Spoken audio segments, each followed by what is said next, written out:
Wel, gawn ni droi at y datguddiad bennod gyntaf am ein galwad i addoli heno.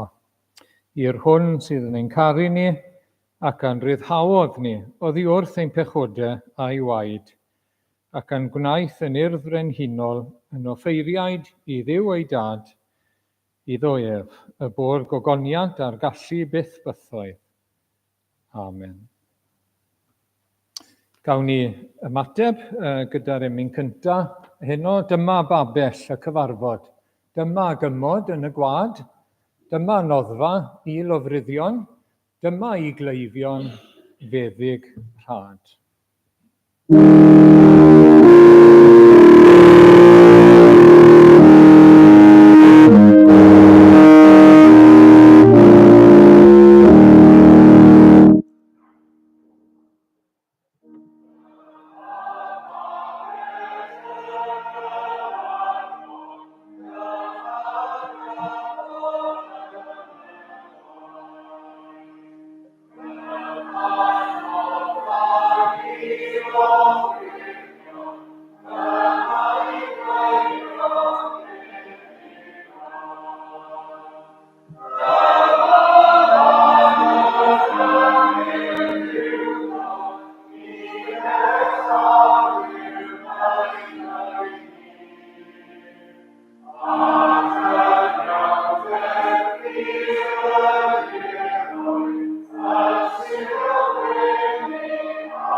Wel, ein darlleniad ni heno yw ail lythyr Paul at y Corinthiaid a pennod 5. Ail Corinthiaid, pennod 5. Gwyddom os tynnu'r i lawr y babell ddeiarol hon yr ydym yn byw yn fi, bod gen i'm adeilad oddi wrth yw. Ti nad yw o waith llaw, sydd yn dragwyddol yn y nefoedd. Yma yn wir yr ydym yn ochneidio yn ein hiraeth am gael ein harwisgo ar corff o'r nef, sydd i fod yn gartref i ni. O'n gwisgo felly, ni cheir mohonom yn noeth, oherwydd yr ydym ni sydd yn y babell hon yn ochneidio dan ein baich. Nid ein bod am ymddiosg, ond yn hytrach ein harwisgo, mwyn i'r hyn sydd farwol gael ei lyngu gan fywyd. Dyw yn wir yn darparodd ni ar gyfer hyn, ac ef sydd wedi rhoi yr ysbryd i ni yn ernest. Am hynny, yr ydym bob amser yn llawn hyder, Gwyddom tra byddwn yn cartrefu yn y corff, ein bod oddi cartref oddi wrth yr arglwydd. Oherwydd yn ôl ffydd yr ydym yn rhodio, nid yn ôl golwg. Yr ydym yn llawn hyder, meddaf, a gwell gennym fyddai bod oddi cartref o'r corff a chartrefu gyda'r arglwydd. Y mae ein bryd felly gartre neu oddi cartre ar fod yn gymeradwy ganddo ef. Oherwydd rhaid i bawb ohonom ymddangos ger bron brawdle Crist, mwyn i bob un dderbyn ei dal yn ôl ei weithredoedd yn y corff a'i da a'i drwg. Felly, o wybod beth yw ofn yr arglwydd, yr ydym yn perswadio pobl. Y mae'r hyn ydym yn hysbys i Dduw, ac rwy'n gobeithio ei fod yn hysbys i'ch cydwybod chi hefyd. Nid ydym yn ein cymeradwyo ein hunain unwaith eto i chi, ond rhoi cyfle ydym i chi i ymffrostio o'n hachos ni, mwyn i chi gael ateb i'r rhai sy'n ymffrostio yn yr hyn sydd ar yr wyneb, yn hytrach na'r hyn sydd yn y galon. Os ydym allan o'n pwyll, mwyn Duw y mae hynny, os ydym yn ein llawn bwyll, eich mwyn chi y mae hynny. Oherwydd y mae cariad Crist yn ein gorfodi ni, a ninnau wedi ein hargyhoeddi o hyn i un farw dros bawb, ac felly i bawb farw. A bie farw dros bawb mwyn i'r byw beidio a byw iddynt ei hunain mwyach, ond i'r un a fi farw drostynt ac a gyfodwyd. O hyn allan felly, nid ydym yn ystyried neb o safbwynt dynol. Hyd yn oed os biom yn ystyried Crist o safbwynt dynol, nid ydym yn ei ystyried felly mwyach. Felly os yw rhywun yng Nghrist, y mae'n greadigaeth newydd. Aeth yr hen heibio, y mae'r newydd yma. Ond gwaith Duw yw'r cyfan. Duw, yr hwn sydd wedi ein cymodi ni, ag ef ei hun, trwy Grist, a rhoi i ni weinidogaeth y cymod. Hynny yw, yr oedd Duw yng Nghrist yn cymodi'r byd ag ef ei hun, heb ddal neb yn gyfrifol am ei droseddau, ac y mae wedi ymddiried i ni neges y cymod. Felly, cenhadon dros Grist ydym ni, fel pe bai Duw yn apelio atoch trwom ni, deisif yr ydym dros Grist, cymoder chi a Duw. Ni wybu Crist beth oedd pechu, ond gwnaeth Duw ef yn un a phechod drosom ni, mwyn i ni ddod yn gyfiawnder Duw ynddo ef. Ni'n diolch i'r arglwydd am ei air sanctaidd. Amen. Gawn ni droi nawr at yr arglwydd mewn gweddi gyda'n gilydd, gawn ni weddio. Ni'n diolch arglwydd am y cyfle newydd o fod yma heno, o ddod ynghyd yn enw'r arglwydd Iesu. Diolch am y rhyddid i gyfarfod yma heddi o arglwydd, y rhyddid i ddod i addoliad cyhoeddus yn ein gwlad ni ar hyn o bryd, ac ni'n gweddio arglwydd y bydd hyn yn para wrth i ni wynebu etholiad arall, pwy bynnag bydd yn llywodraethu arglwydd, ni'n gweddio bydd rhyddid i'r Efengil yn para yn ein gwlad ni. Ac felly diolch am y rhyddid sydd gyda ni, ac wrth i ni ddiolch, gawn ni gofio am y rhai heddi sydd heb y rhyddid yma. Bendithia y rhai sy'n cyfarfod yn y dirgel o arglwydd, falle ar eu penni hunain hyd yn oed, ddim yn gallu cael cwmni a chymdeithas Cristnogion eraill. Ni'n gofyn i ti cynnal nhw arglwydd, ac ni'n gofyn i ti eu nerthu nhw a'i cadw nhw. Ac o arglwydd, helpa ni wneud yn fawr o'r rhyddid sydd gyda ni ar hyn o bryd. Ac o arglwydd nawr, ni'n troi ein meddwl ata ti, ni yma heno i ddadoli di, ni yma heno i geisio Duw, ni yma heno i gwrdd â Duw. Ac o arglwydd, ni'n diolch bod ti yn ein galw ni i ddod, bod ti'n ein galw ni dy geisio di, ac i alw arna ti, a bod ti'n addo, os y'n ni'n nesau ata ti, yn ein calonau, byddi di'n nesau atom ni. Ac arglwydd, dyna'n nod ni heno, yw cael oedfa sydd yn gyfarfod lle ni'n cwrdd â Duw. Dyna'r nod, arglwydd, dyna'n bwriad, dyna'n disgwyliad yn ôl dy drigaredd a thras a ddiwydion di i ni. Ac felly, arglwydd, i ni'n dod nawr i blygu ger dy fron, i ni'n dod i gydnabod mai ti sydd Dduw a neb arall. Ti yw y gwir a'r bywiol Dduw. Ti yw ein creawdwr, ein cynhaliwr a'n gwaredwr. Ti, arglwydd, sydd wedi trefnu ffordd i ni i ddod i dynabod i, arglwydd, i ddod i berthynas gyda thi, sef cael bywyd tragwyddol. A hyn yw'r bywyd tragwyddol, dydnabod di y gwir Dduw ar hwnna'n fonais di. Ac arglwydd, i ni'n diolch bod ti wedi trefnu hyn ar ein cyfer ni, oherwydd ein ewyllus ni oedd mynd ymhell. Dyna'n natur ni, natur grwydrol gwrthryfelgar sydd gyda ni, arglwydd, ond ti sydd wedi trefnu, ti sydd wedi meddwl meddyliau o hedd, ti sydd wedi codi pont, rhyngtho ti a ni, arglwydd, yn y cyfryngwr mawr, yn y Meseia, yr arglwydd Iesu Grist. Ac felly, i ni'n diolch, arglwydd. Ac i ni'n diolch y gallwn ni ddod yn un a Iesu Grist drwy ffydd, ac yn un â Duw, i berthynas iawn gyda Duw, i gymod, fel ni newydd glywed am neges a chenhadaeth a gweinidogaeth y cymod, bod Duw yn cymodu'r byd ag ef ei hun yn Iesu Grist. Arglwydd, i ni'n diolch am hyn. Ac arglwydd, i ni eisiau gweld mwy o dy ogoniant di. I ni eisiau gweld mwy o dy gariad di, arglwydd. Nid oherwydd bod y gariad di ddim yn ddigon mawr, ond bod ein golwg ni yn rhy wael. I ni'n gofyn, arglwydd, i ti i wella'n golwg ni, i rhoi golwg well i ni o dy ogoniant di, arglwydd. Ac gariad anfeidrol Duw tuag ato ni yn yr Efengil, yn yr arglwydd Iesu, yn y groes.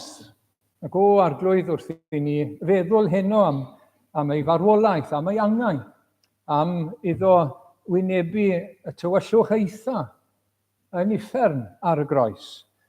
I ni'n gweddio yn arbennig, arglwydd, am weinidogaeth yr ysbryd glân, i agor ein llyged ni, trwy y gair o, arglwydd, i weld mwy. Mwy o dy ogoniant, mwy o dy gariad, mwy o ryfeddo dy gariad i tuag ato ni.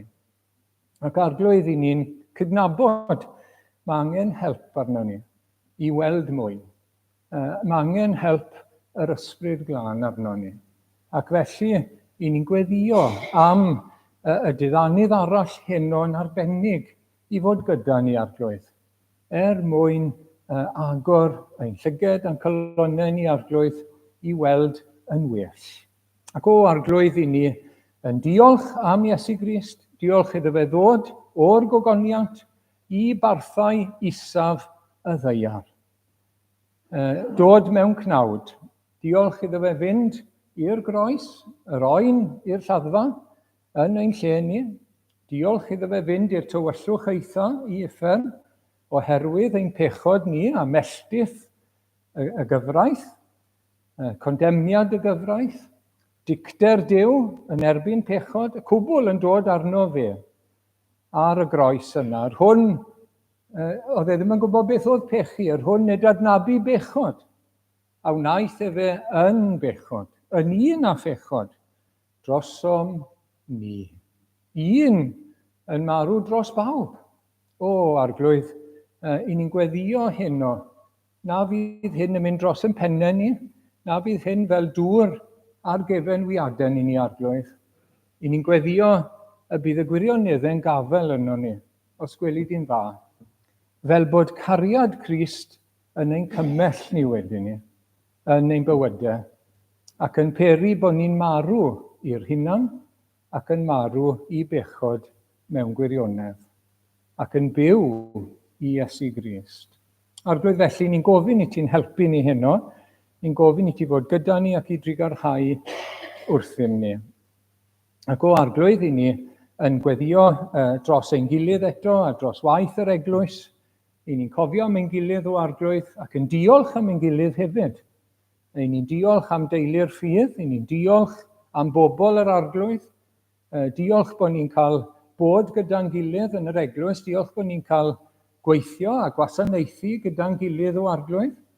Ac ni'n gweddio wrth i ti yn tynnu ni nes ata ti dy hunan, a byddi di'n ein tynnu ni nes at ein gilydd yr un pryd.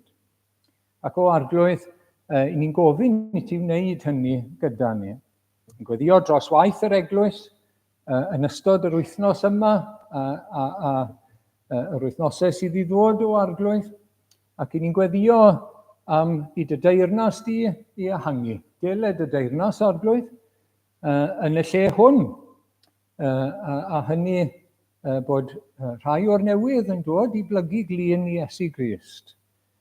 Bod rhai o'r newydd yn cael ei geni o'r newydd, fel glwson ni bore yma arglwydd, trwy dy ras, ac yn dod i berthyn i deyrnas nefoedd. Ac ni'n gweddio hefyd y byddwn ni yn ildio mwy a mwy i ti ein harglwydd a'n brenin ni. A bydd y deyrnas yn dod yn ein bywyd ni hefyd o arglwydd, yn ein meddwl, yn ein calon ac yn ein ewyllus ni hefyd.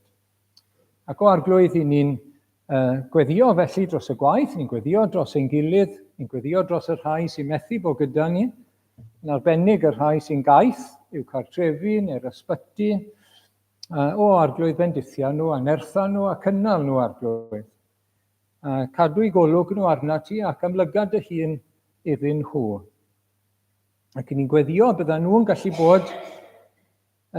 gallu bod yn fwy na choncwerwyr trwy yr hwn a'i carodd nhw. Ac o arglwydd felly, i ni'n gweddio dros ein gilydd, dros y gwaith, i ni'n gweddio dros ein gwlad, ac wrth i ni weddio am ddylanwad yr ysbryd glân heno yma, ni'n gweddio am ei ddylanwad trwy'r wlad i gyd arglwydd, trwy eglwysu'n gwlad ni, a thrwy ein gwlad, fel wyt ti wedi gwneud o'r blaen. I ni'n gofyn i ti drigarhau wrthon ni arglwydd, oherwydd mae systemau eglwysig yn anobeithiol hebddo ti arglwydd. Yn gwbl anobeithiol. Mae gwaith allanol crefydd yn anobeithiol heb ddylanwad yr ysbryd glân, a heb waith grymus yr ysbryd yn ein plith ni. Yn ein tynnu ni at y ti, yn ein tynnu ni at y gair o arglwydd, ac yn ein nerthu ni ac yn ein bywhau ni.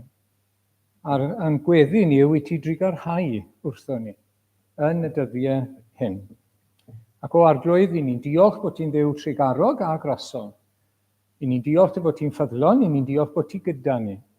I ni'n diolch na ni di byth ein anghofio ni, na'n gadael ni. Oherwydd ein bod ni mewn cyfamod a cwlwm cyfamodol o gariad gyda thi yn Iesu Grist. Ac felly derbyn ein diolch. Ni'n gofyn nawr i ti faddau ni, ein pechodau fel i ni wedi maddau i'r rhai adroseddodd yn ein herbyn. Ni'n gofyn i ti beidio ein harwain i brofedigaeth a themptasiynau di-angen arglwydd. Ni'n gofyn i ti dderbyn ein diolch am ein bara beunyddiol, am dy ras cyffredinol. Ni'n gofyn i ti nerthu ni am gwared ni rhag yr un drwg yn y frwydr nerbyn pechod. Llanw ni ar ysbryd glân, gyda nerth yr ysbryd i rodio yn yr ysbryd ac nid yn ôl y cnawd. Arglwydd aros gyda ni, derbyn ein gweddi gwan ni nawr, yn enw ac yn heiddiant ac gogoniant Iesu Grist. Amen.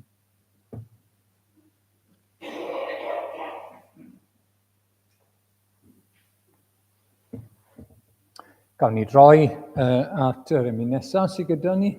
Nawr arglwydd beth a ddolaf di. Mae dy enw'n ddyrchafedig. Diolch am fy ngharu i. Diolch i ti am ein hachub.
Wel, gawn ni droi nôl nawr at y darlleniad ac adnod 14 ac 15 yn ail lythyr Paul at y Corinthiaid a phennod 5.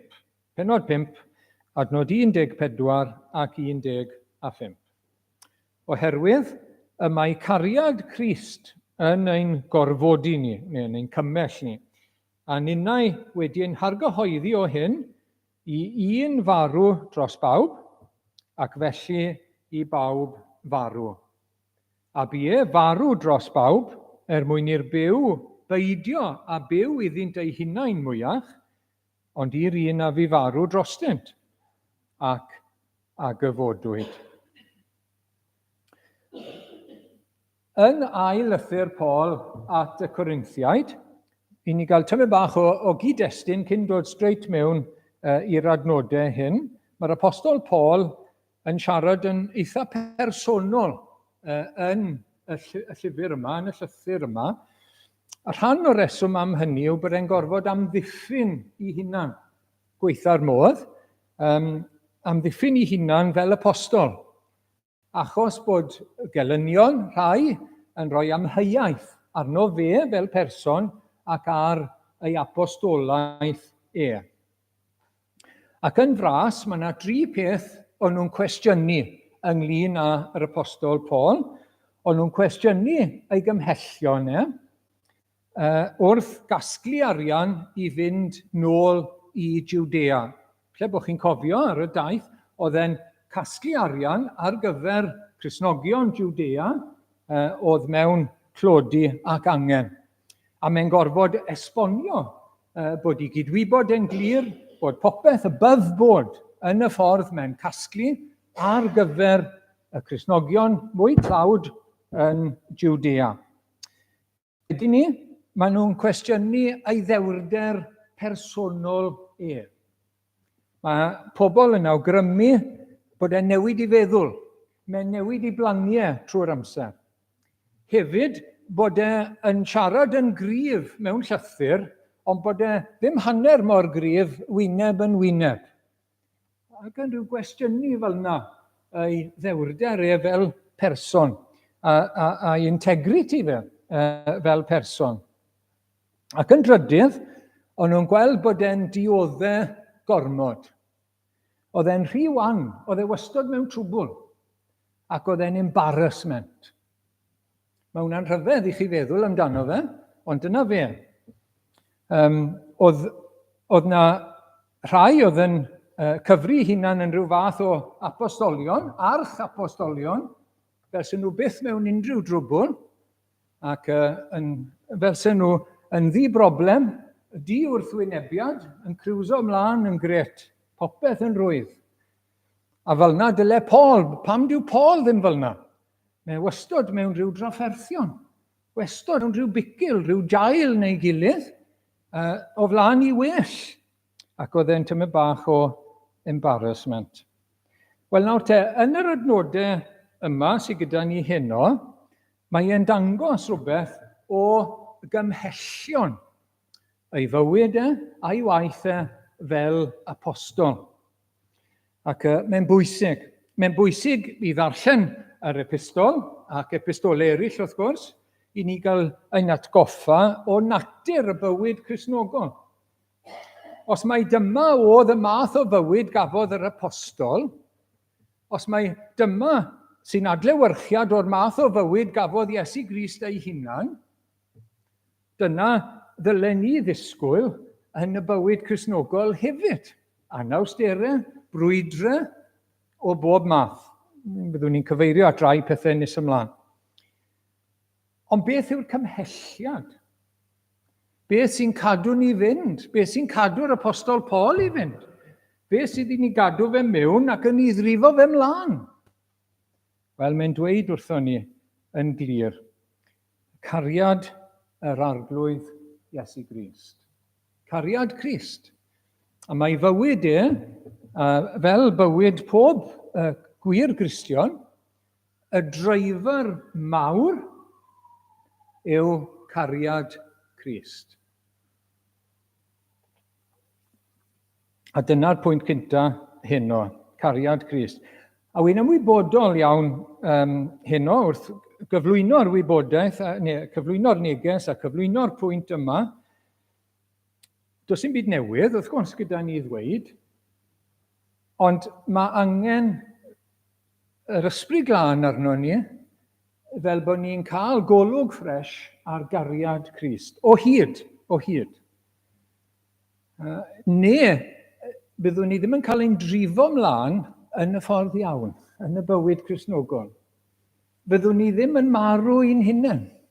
Achos dyma sydd yn drifo Paul ac yn ei gadw fe mewn i farw i'r hunain, i ddweud na wrth yr hunain, i ddweud na wrth bechod, cariad Crist tuag ato fe. Dyma'r cymhelliad mawr yn ei fywyd e. Ac fel o'n i'n dweud nawr te, nid i gariad e at Iesu Grist, ond cariad Iesu Grist ato fe. Dyna sydd gyda ni fan hyn. Wrth gwrs, mae e'n ymateb i hynny, ond beth yw y cymhelliad? Beth yw ffocws na cariad Iesu Grist, cariad Crist ata i, medde'r apostol Paul. Ac mae'n dweud hyn yn aml, mae'n cysylltu fe wrth gwrs gyda y groes, gyda beth i ni'n mynd i gofio heno yn y cymundeb, felly Galatiaid 2, y bywyd yr wyf yn nawr yn ei fyw yn y cnawd, tra bo fi ar y ddaear, ei fyw trwy ffydd yr wyf, ffydd y mab Duw. Dyna'i fywyd e. Pwyso, ymddiried, y mab Duw. Yr hwn am carodd i. Sylwch, dwi ddim yn dweud yr hwn dwi yn ei garu fe. Na, yr hwn am carodd i. Ac a'i rhoes ei hyn, i farw, trosodd fi. Ac dyna y dreifar mawr. Dyma'r cymhelliad mawr. Dyma'r mainspring y mywyd a gwasanaeth a gweinidogaeth yr apostol Paul. Ac wrth gwrs, mae e'n sôn yn aml am gariad Duw. Gallwn ni roi lot o adnodau, dyma chi ddwy arall, Rhufeiniaid 8. Ni wedi bod yn edrych ar yr adnod yma yn yr astudiaeth dros yr wythnos. Pwy a'n gwahana ni oddi wrth gariad Crist? A'i gorthrynder, neu yng, neu erlyd, neu newyn, neu noethni, neu berygl, neu gleddyf. Ac mae'r apostol fyna yn ehangu chydig bach. Ydy, mae'n cyfeirio ac yn cysylltu cariad Iesu Grist gyda'r groes. Dyna'r pinacl, dyna lle mae'n weld yn fwyaf clir i ni. Ar groes Calfaria.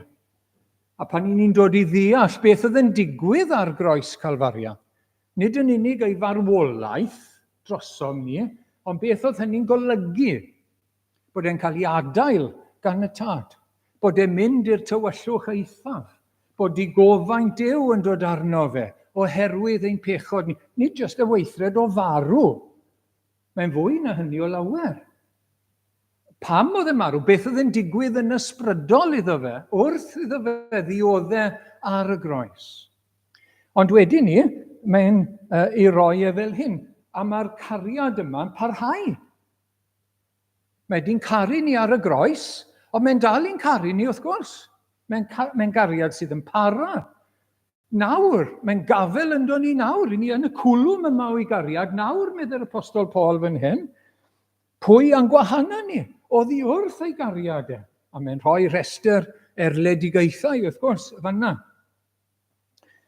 Ac oedden ni'n meddwl tymed bach bore yma am yr arglwydd Iesu fel y bugail da.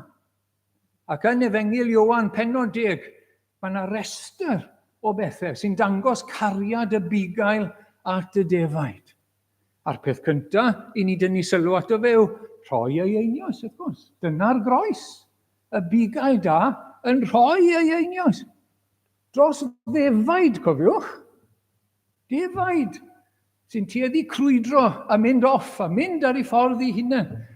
A maen nhw ffili wneud dim ar ei pen ei hunain. Na fe, defaid. Fel ni, crwydredig, pechadurus. A dyma'i gariad, y bugail yn rhoi ei einios dros y defaid. I'w prynu nhw, yw hamddiffyn nhw, yw cadw nhw. Ond mae'r bennod yna'n sôn am lawer arall hefyd. Mae'n ei caru nhw trwy ei galw nhw wrth ei henwe ac yn ei harwain nhw i mewn ac allan. A mae hwnna wedi digwydd yn ein bywyd ni hefyd fel Cristnogion. Nid yn unig wedi rhoi hunan ar y groes. Ydy, wrth gwrs, dyna'r pinnacle. Ond wedyn ni, wedi'n galw ni wrth ein henw ni. Mi alwodd e Saul, Saul, Saul, pam yr wyt yn ferli di wrth ei enw. Galw wedyn ni, y defaid i ddod ato fe. A'i harwain nhw, a'i bwydo nhw trwy ei air. Maen nhw'n dod i nabod Elisha. Ac i ni'n dod i nabod llais yr arglwydd yn yr ysgrythyr, yn y gair. A mae'n ein galw ni, mae'n ein bwydo ni, mae'n ein cynnal ni, mae'n ein harwain ni, mae'n ein cadw ni, mae'n ein gwarchod ni, trwy ei air, wrth gwrs. Ac maen nhw'n dod i ddeall, mae yna lais y bugail a mae yna lais lleisiau eraill. Mae llais dieithriad i gael, a dyn nhw'n dilyn rheini. A fel yna mae rhaid i ni fod, wrth gwrs. Mae lais y bugail, yr un sy'n ein caru ni, mae fan hyn yn yr ysgrythyr. A fyw i ni i grwydro bant oddi wrth hwnna, unrhyw leisiau eraill. Dyma lle mae llais y bugail, chi'n gweld? Yr un sydd i'n caru ni gymaint a sy'n dal i'n caru ni. Ac wrth gwrs, mae e'n dweud bod e'n mynd i arwain nhw i mewn ac allan, cael porfa, ac wrth gwrs mae'n gweud wedyn ni bod e'n gafel yn dyn nhw. I ddefaid ew nhw, ac ni ddwg neb pwynt allan o'm llaw i, sy'n debyg iawn i beth mae'r apostol Paul yn dweud fan hyn, pwy a'n gwahana ni oddi wrth gariad Crist. Wedyn yn Effesiaid, i ni'n cael y darlun yma o'r sgôp y cariad. Boed i chi sydd â chariad yn reiddyn a sylfaen eich bywyd, gael eich galluogi am gyffred ynghyn â'r holl saint, beth yw lled a hyd ac uchder a dyfnder cariad Crist. A gwybod am y cariad hwnnw, ei fod uwchlaw gwybodaeth. Os awn ni nôl, nawr te i ddechrau'r adnod, diolch yn fawr Geraint, mae cariad yn reiddyn a sylfaen ein bywyd ni. Fydden ni ddim yn fyw fel Cristnogion, oni bai am gariad Duw tuag ato ni yn Iesu Grist. Dyna reiddyn y cwbl. Oni bai bodedi'n caru ni, o'i fodd, caru ni, o'i ewyllus ei hunan. Duw yn ein caru ni ers tragwyddoldeb. Bydde gyda ni ddim bywyd tragwyddol, na bywyd ysbrydol, nac ymwybyddiaeth o Dduw, na pherthynas gyda Duw o gwbl. Cariad yw'r gwreiddyn a'r sylfaen. Nid ein penderfyniad ni, nid rhywbeth i ni wedi wneud, na cariad gras Duw, wrth gwrs. Ei gariad anfeidrol tuag atom ni, y rhai mwyaf anodd i caru. Ac wedyn ni, mae'n gweddio dros yr Effesiaid, i ni wedi gweld o'r blaen, am ras i amgyffred. Mae amgyffred yn golygu cael gafel rownd rhywbeth. Ond i ni'n sôn am amgyffred rhywbeth sy'n rhy fawr i afel o'i gwmpas. Ond gymaint a gallwn ni trwy ras Duw i amgyffred. Mae'r gair cyffion, shackles, yn dod o amgyffred. Chi'n gweld? Bod e rownd rhywbeth. Gyda'r holl saint, beth yw lled a hyd ac uchder a dyfnder cariad Crist. A fan hyn mae'r sgôp yn dod mewn.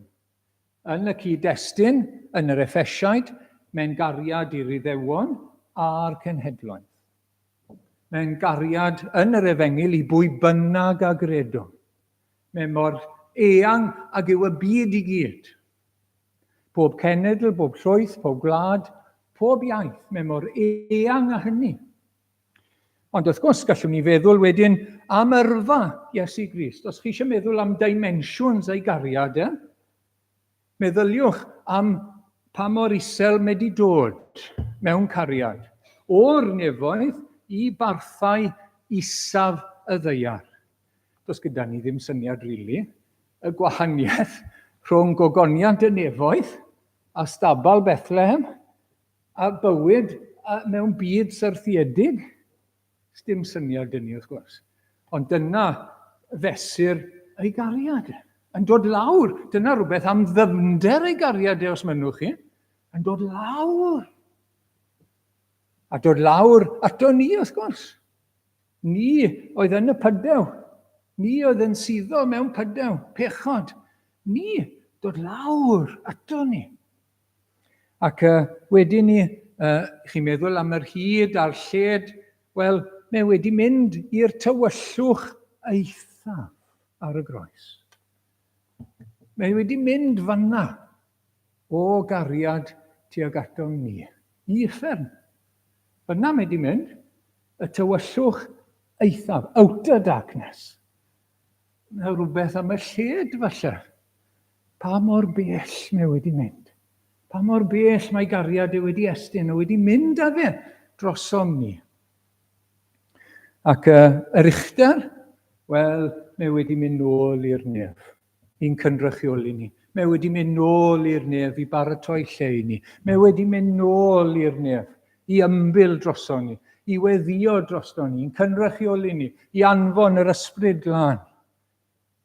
Fel bod ni'n gallu cael perthynas a cyfathrebu gyda'r nefoedd trwy Iesu Grist. I ni'n gallu gwasanaethu a cael derbyniad, i ni'n gallu addoli, i ni'n gallu gweddio, a cael atebion, a cael gras pan i ni'n gofyn yn ei bryd. I ni'n gallu cyfathrebu ar nefoedd, achos bod fanna, yn ein cynrychioli ni, yn y nef, yn yr uchder. Dyna pa mor uchel yw ei gariad e. Falle bod hwnna'n help un ffordd i feddwl am y dimensions yma, o fawredd ei gariad. Ond mewn gwirionedd, i ni'n rhedeg mas, diw'n breichiau ni ddim digon hir. Achos i ni'n gwybod, dechrau gwybod am rhywbeth sydd uwch law gwybodaeth. Allwch chi wybod rhywbeth, allwch chi brofi rhywbeth amdano fe, am gariad Duw, yn Iesu. Ond newch chi beth fynd i'w ben draw e. Mae'n rhy fawr. Mae'n rhy fawr. A mae hwnna yn ein atgoffa ni wedyn bod e'n waith oes. Mae'n ymchwil oes i ni. I wybod mwy. I brofi mwy. I weld mwy.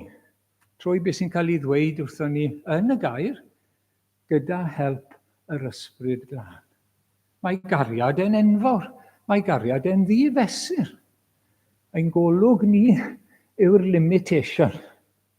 A'n deall ni, na'r limitation, ac i ni'n gweddio felly am ras i weld ac i brofi mwy, achos mae'n effeithio y ffordd i ni'n byw y bywyd Cristnogol. Mae'n ymarferol iawn nawr, mae'n effeithio ffordd i ni'n byw fel Cristnogion, fel i ni'n ymddwyn, beth yw'n hagwedd ni. Ein hagwedd ni at Iesu Grist, ein hagwedd ni at waith yr eglwys, gwaith yr efengyl, mae gyd yn cael ei effeithio gan ein golwg ni o gariad Crist. Mae'n allweddol i'r cwbl, chi'n gweld? A mae Paul yn gweud nawr te, dyma beth sydd yn ynghymmell i, neu gorfodi yn y cyfieithiad newydd, constrain yn Saesneg, neu control yn y rhai mwy modern. Control, mae'n anodd cyfieithu'r gair mewn ffordd, swn echo, mae'n gallu golygu dal i mewn. Chi'n cofio y wraig yn cyffwrdd ymyl gwisg Iesu Grist, oedd y dyrfa'n gwasgu. Yna fe, yr un gair yw e. Yn dod mewn o'r ddwy ochr, chi'n gweld? Mae hefyd, wrth gwrs, yn gallu golygu wedyn bod chi'n cael eich drifo ymlaen. Wrth cael eich gwasgu mewn, bod chi'n cael eich pwysio ymlaen hefyd, ac yn cael eich symud gyda fe. Wel, rhywbeth fel yna. Mae'n dal ni mewn, a mae'n drifo ni ymlaen. Gawn ni weld siwt mae hynny'n gweithio. A dyma chi ddau ddyfyniad, un darllenau sy'n ystod yr wythnos, a un yn dod nôl i'n feddwl i. Just i ni gael meddwl amdano fe, byddwch chi'n gwybod un falle, yr un cyntaf, John Calvin, o'n i bai bod ein calon yn galetach na haearn, mae cofio cariad enfawr Crist yn ildio i farwolaeth. Ein mwyn, yn rhwy mae wneud i ni ymroi yn llwyr iddo fe. Mae'n allweddol i'r bywyd Cristnogol. Mae'n allweddol. Yn ail, if Jesus Christ be the Son of God and died for me, then no sacrifice is too great for me to make for him. Cricedwr, C.T. Studd, gyrfa ddisglair o'i flanau i Loegr fel all-rounder ac yn troi cefn ar hwnna i gyd, i fynd i China ac i fynd i Affrica gyda'r Efengyl. No sacrifice is too great, dyw na ddim byd. O gymharu a mab Duw yn rhoi ei hunan droso fi, meddwl C.T. Studd. Mae'n allweddol un bywyd Cristnogol ni. Mae'n allweddol. Mae y Cristion yn cael ei gymell felly, yn cael ei reoli, yn cael ei ddrifo mlaen a'i gadw mewn gan yr ymwybyddiaeth yma o gariad ein harglwydd dwyfol. Y Duw y mab, y Duw ddyn sydd wedi rhoi ei hunan, nes i ni gysegru'n hunan iddo fe. Achos mae'r Efengyl yn golygu ffydd, fel glywson ni bore yma, pwyso ar y person dwyfol yma sydd wedi dod mewn cnawd, sydd wedi marw, rhoi ei hunan yn aberth yn ein lle ni. Dyna ffynhonnell y bywyd Cristnogol. A mae hynny o'i gariad. Pwy sydd wedi dod, beth mae wedi wneud a pam mae wedi wneud e drosto ni.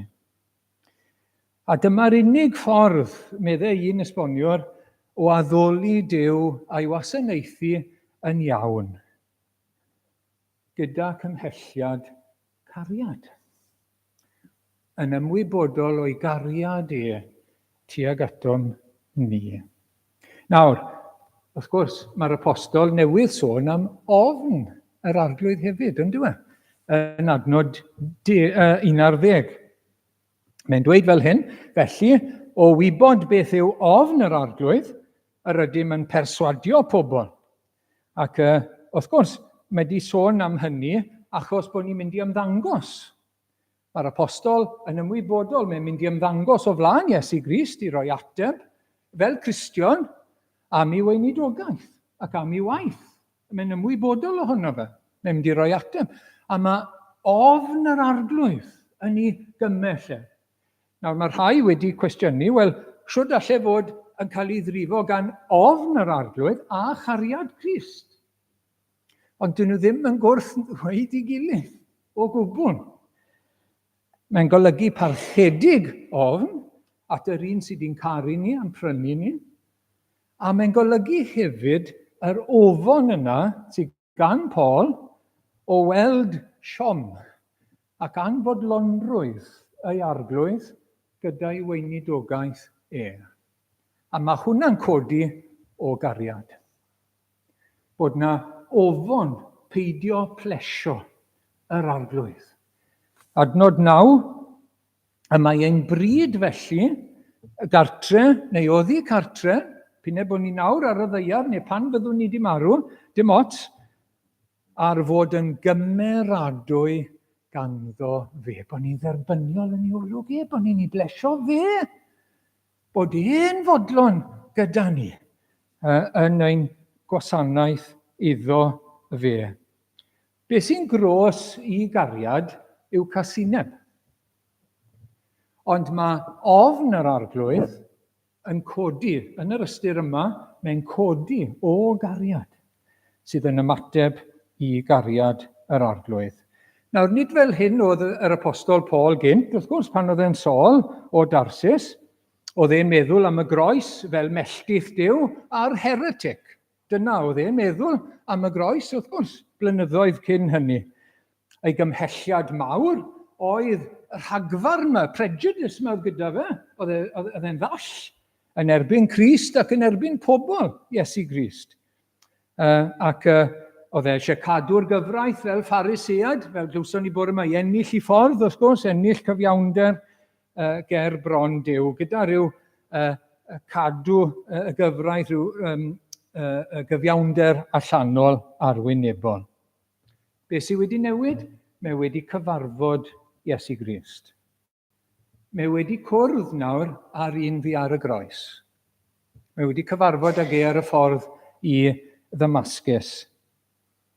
A mae wedi gweld wedi ei wisgo nawr a gogoniant nefol. Nes bod wedi dallu fe. Oedd ei ogoniant mor fawr, mor glir, mor gryf, mor ddisglair, nes bod wedi dallu po am rhai dyddiau. Mae wedi clywed ei lais nawr, ei lais grasol personol yn ei alw fe fel wedon ni gynna. Ac mae wedi dod I weld felly, os oedd dan felltith ar y groes, ar y pren melltith a'r bechod eraill oedd hwnna. Nid ar ei bechod ei hunan. Marw I gymodi dyn a Duw. A dyma beth mae'n mynd mlaen I ddweud nawr te. A ninnau wedi'n hargyhoeddi o hyn I un farw dros bawb. Na fe? Bod yr arglwydd Iesu wedi marw fel dirprwy. Substitute. Un dros lawer. Un dros bawb. Nid dros dy fe ei hunan, ond dros eraill. Pawb, wel, allwn ni feddwl am hyn mewn sawl ffordd, pob math o bobl, wrth gwrs. Pob math o bobl trwy'r byd I gyd. Mae aberth Iesu Grist hefyd yn ddigon I bawb. Mae digon o rinwedd yn aberth Iesu Grist I bawb. Ond dyw aberth Iesu Grist ddim yn effeithiol I bawb. Mae dim ond yn effeithiol i'r sawl sy'n credu. Mae'n ddigonol I bawb. Mae'r Efengyl yn ddigonol I bawb, ond mae'n effeithiol i'r rhai sydd yn credu. Ac felly, mae yn dweud yn Ioan 3, cynnes felly y carodd Duw y byd, fel y rhoddodd y fe unig gynedig fab, fel na choller pwy bynnag a gredo ynddo ef. Ond cael ohono fywyd tragwyddol. A wedyn mae'n mynd ymlaen I ddweud beth yw canlyniad hyn. Un farw dros bawb, ac felly I bawb farw. A mae hwnna'n sioc. Nid hwnna chi'n disgwyl. Mae un wedi marw dros bawb, ac felly I bawb sy'n credu, fyw. Byddech chi'n disgwyl fyna, ddim farw. Un farw dros bawb, ac I bawb farw. Farw. Canlyniad ei farwolaeth mewn un ystyr, yw ein marwolaeth ni. Dyna rhan o nod ac effaith yr aberth. Bod ni'n marw. Wel, beth mae hynny yn ei olygu? Mae'r pechadur sydd wedi bod yn gwrthryfela yn erbyn Duw, yn Iesu Grist, mae'r person wedi marw. Wedi marw. I ni fod I gyfrif ein hunain, I ni fod I feddwl am ein hunain, person oedden ni, wedi mynd. Wedi mynd, gone, deceased. Wedi marw.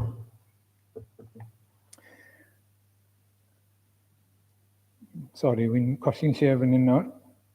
Mae Saul, yr un oedd yn erlyd, yr un oedd yn ddall ac yn llawn rhagfan, mae wedi marw. Dyw ddim yn bod rhagor. Nawr mae Paul yr apostol, gwas Iesu Grist.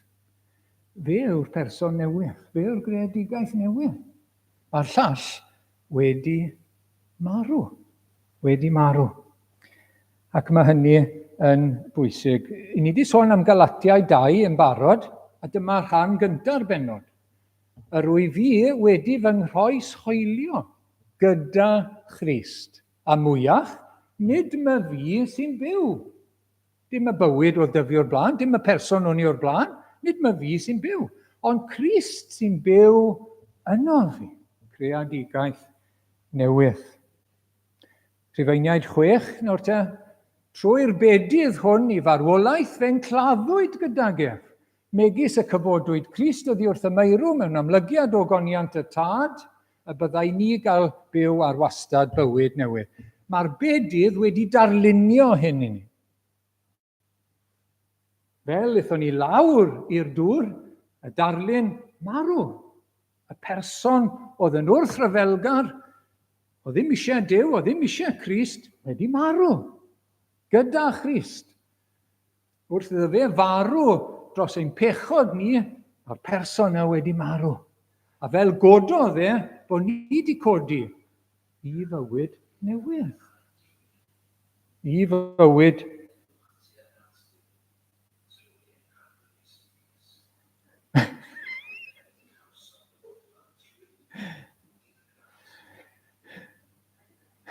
popeth yn iawn. Na ni. Ar y teg, mae rhywun yn dilyn ar y ffôn ac i ni wedi clywed y llais yn darllen yr un pryd. Mae wedi digwydd o'r blaen. Mae'n hawdd i wneud, dim problem. Felly, i ni wedi marw i wrthryfel, i anifuddod, ac i ni'n byw i garu a gwasanaethu yr arglwydd. Ffrind i fi yn y weinidogaeth, beth sy'n rhaid i ni wneud yw mynd i'n hangladd ein hunain.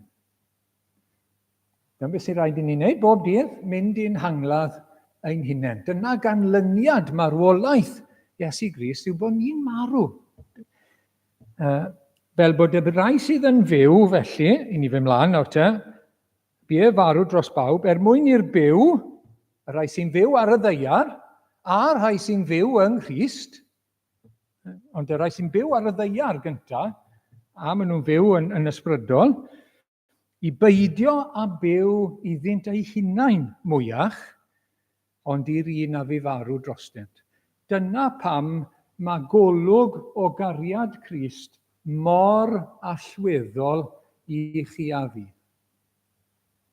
Dyma'r unig ffordd gallwn ni beidio a byw i ni ein hunain.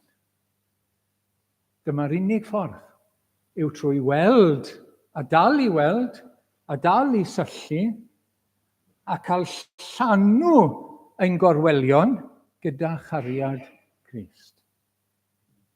Na'r unig ffordd i ni i farw i ni ein hunain. Ac mae'n allweddol. Mae'n allweddol yn y bywyd Cristnogol, mae'n allweddol mewn bywyd eglwys, wrth ymwneud â'n gilydd, wrth weithio gyda'n gilydd, wrth garu'n gilydd, mae rhaid i ni farw i'r hunain. Neu mae yna clash mawr yn mynd i fod, mae yna wrthryfela yn mynd i fod, mae cnoi a thraflyngu eich gilydd yn mynd i fod, fel mae Paul yn sôn wrth y Galatiaid. Os nag i ni'n marw i'r hunain. Nid fi sy'n bwysig, nid yr hunain, nid beth dwi, nid dyna sy'n cyfri. Ond yr un sydd i'n ngharu fi. Yr un sy'n dal i'n ngharu fi. Yr un sydd i marw, yr un sydd i atgyfodi, yr un sy'n ymbil dros dyn fe sy'n cyfri bod e'n cael ei ffordd yn y mywyd i ac yn ein plith ni fel eglwys. Felly, beth bynnag oedd gyrfa Paul, falle bydde fe'n ddoctor y gyfraith ac yn bennaeth y Sanhedrin, eitha posib. Oedd wedi bod wrth draed Gamaliel, oedd e'n alluog, falle taw dyna beth fydde fe ar ôl carcharu lot o Gristnogion. Pwy a wyr beth fydde ei yrfa fe, beth oedd e'n meddwl oedd ei yrfa cynt. Ond nawr mae gyda fe gyrfa newydd. Mae fod yn apostol, ambassador i Iesu Grist. Na i yrfa fe nawr, lle bynnag oedd hwnna'n cario fe, lle bynnag oedd hynny'n mynd, beth bynnag oedd hynny'n golygu, dim ots o gwbl. Mond bod yn was i Iesu Grist. Na gyd. A mae'n bwysig iawn, mae hwnna'n help i ni yn diwedd. Dyna'n bywyd ni nawr hefyd. Hynny yw, nid bod ni'n mynd i fod yn apostol, nid bod ni'n mynd i fod yn genhadon, pob un ohono ni yn yr ystyr llythrenol hynny, Na. Ond gwasanaethu Iesu Grist nes I ni farw. Ie, dyna'n galwad ni. Ei wasanaethu fe mewn cariad, achos bod di'n caru ni gymaint, nes I ni farw. Lle bynnag I ni, wrth I ni dyfu, wrth I ni ddysgu, wrth I ni fod yn yr ysgol, yn y coleg, yn ein cartre, yn magu plant, yn gofalu am eraill, yn ein gwaith, lle bynnag I ni, dyma'n galwad ni nawr, I wasanaethu yr arglwydd Iesu Grist. Yr un sydd wedi'n caru ni. Nes bod ni'n marw. Nes bod ni'n marw. Lle bynnag mae hwnna'n cario ni, lle bynnag mae hwnna yn mynd â ni, dyw hwnna ddim mor bwysig. Nid lle I ni sydd mor bwysig. Os nag I ni'n gwasanaethu ac yn caru Iesu Grist nawr lle I ni, newn ni ddim yn rhywle arall mewn y thebyg. Dwi'n byd I wneud â ble mewn gwirionedd, ond ble bynnag I ni'n ffindo'n hunain nawr. Nes I ni I farw. Ac wrth gwrs, I ni'n gweld hynny yn esiampl yr arglwydd Iesu I hunain. Gadael y gogoniant, dod i'r byd, cyfyngu mewn cnawd, dysgu efuddod, dysgu dod o dan y tad, downward trajectory. Dyna oedd gyrfa Iesu Grist. Downward trajectory. Reit lawr. Lawr, lawr, lawr, lawr. Agwedd gwas, agwedd ceithwas. Marw ar y groes. Mynd I uffern. Weithiau, llawer yn ei ddilyn e. Y munud nesaf, pawb bron wedi adael e. Mynd a dod. Ildio'i hunan, ildio'i fywyd. Gelynion yn mynnu troi yn ei erbyn e. Ac wedyn Duw yn troi yn ei erbyn e. A downward trajectory. Dyna yrfa Iesu Grist. Dyna yrfa fe. I wasanaethu'r tad. O gariad at y tad. Ac i'n gwasanaethu ni. I'n prynu ni hefyd. Felly, does dim byd yn bod ar wasanaeth dinod. Beth mae'r byd falle'n galw'n ddinod. Bod neb yn gwybod amdano ni. Dim ots. Beth yw'r ots am hynny? Ond bod ni'n gwasanaethu'r arglwydd yn ffyddlon ble bynnag I ni. Sy'n byd o'i le ar gael ein cam ddeall. Achos gafodd ei gam ddeall hefyd. Sy'n byd yn bod ar gyfnodau o fod yn amoblogaeth. Ond y bod ni'n ffyddlon i'r arglwydd ac i'r gair. Sy'n byd o'i le mewn marw, mewn gwarth a phoen. Dyna ddigwyddodd iddo fe. Dyna sy'n digwydd I rai o'i bobl heddi. Ond bod ni'n ffyddlon. Fel bod y rai sy'n fyw felly ddim yn byw i'r hunan. Ond i'r un a fi farw drostynt ac a gyfodwyd. Ac mae hynny'n golygu dweud na wrth bechod I orffen. 1:42, Ef ei hun a ddygodd ein pechodau yn ei gorff ar y croesbren, mwyn I ni ddarfod a'n pechodau a byw I gyfiawnder. Mae dweud na wrth yr hunan, yn agos iawn at dweud na wrth bechod. Yn dweud na wrth drachwant, beth I ni moyn, beth sy'n edrych yn dda I ni falle, bod Duw yn gweud bod e ddim yn iawn, a ryw falchder, a ryw ilchelgais yno ni. Gweud na. Gweud na wrth hunan, gweud na wrth bechod, a dweud ie wrth air Duw a gofynion Iesu Grist. Yn ymarferol, sut I ni'n gweld hynny'n ymarferol yn ein bywyd? Wel, un enghraifft ydy yr adnod ola sy'n dod lan, Actau 2, beth ddigwyddodd I gredinwyr dydd y Pentecost. Yr oeddent yn dyfalbarhau yn ysgeidiaeth yr apostolion, yn y gymdeithas, yn y torri bara ac yn y gweddiau. Beth oedd eu hymateb nhw I brofi cariad Duw yng Nghrist? Profi maddeuant a gras, bod nhw wedi gwrthod y Meseia. Mae'r gair Saesneg yn gryfach os ych chi'n sylwi, they devoted themselves. Right? Yn gweud na wrth yr hunan, dwi'n rhoi yn hunan iddo fe, ac i'w bobl ac i'w eglwys e. Ymroi. Dyfalbarhau i ddysgeidiaeth yr apostolion i wrando gair yr arglwydd sydd i'n ngharu fi. Dyfalbarhau i wrando a i fyddhau yw air e.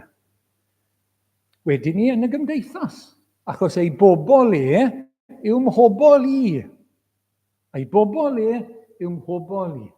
Ble bynnag maen nhw, ble bynnag i ni gyda'n gilydd, ei bobl yw'n pobl ni. I ni frodyr ac yn chwiorydd. A fyna i ni eisiau bod yn y gymdeithas yna. Yn y torri bara, pam? I ni gofio fe. Rhag i ni anghofio, achos bod ni mawredd ei gariad e. Ac yn y gweddiau, lle ni'n cynnal ein perthynas gyda ge, a gyda Duw trwyddo fe. Ac felly, mae'n ymroi fan hyn, yn pethau syml, yr eglwys fore, ymroi. Dweud na wrth yr hunan, dweud na wrth bechod, a gweud ie wrth yr arglwydd. Na i orffen gyda dyfyniad arall yn gan Spurgeon tro yma. With some people, when they give Christ anything, or do anything for him, it is dreadfully forced work. They say, the love of Christ ought to constrain us. I do not know that there is any such text in the Bible. Typical Spurgeon, right? I do remember one that runs thus, the love of Christ constraineth us. It does constrain us. If it does not constrain us, it is because it is not in us. It is not merely a thing which ought to be, it must be. It must be. Felly mae'n allweddol yn diwedd. Gadewch ni weddio am help yr ysbryd glân, gadewch ni annog ein gilydd i lenwi gorwelion ein bywyd gyda cariad Crist atom ni. Fel bod hwnna'n fawr, fel bod e'n dylanwadu ar bopeth arall. Ac yn arbennig bod ni ddim yn byw nawr, bod ni'n gweld yr angen i fyw i ni'n hunain, yn hunanol, nac i bechod, ond iddo fe. Oherwydd ei gariad, oherwydd ei farwolaeth drosto ni a'i atgyfodiad i'n cyfiawnhau. Amen. Wel, gawn ni droi at yr emyn nesaf sydd gyda ni. Rho olwg ar dy gariad rhyfeddol ata fi, y cariad ddath a thi i'r byd i farw ar galfari. Felly dyma'r weddi nawr te, give me a sight. Rho olwg ar y cariad yma.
Arglwydd, diolch am dy air i ni, diolch am y neges, ac i ni'n gofyn i ti, Arglwydd, i'n helpu ni i weld mwy a mwy o ryfeddod uchder, dyfnder, hyd a lled, dy gariad i yn yr Arglwydd Iesu Grist.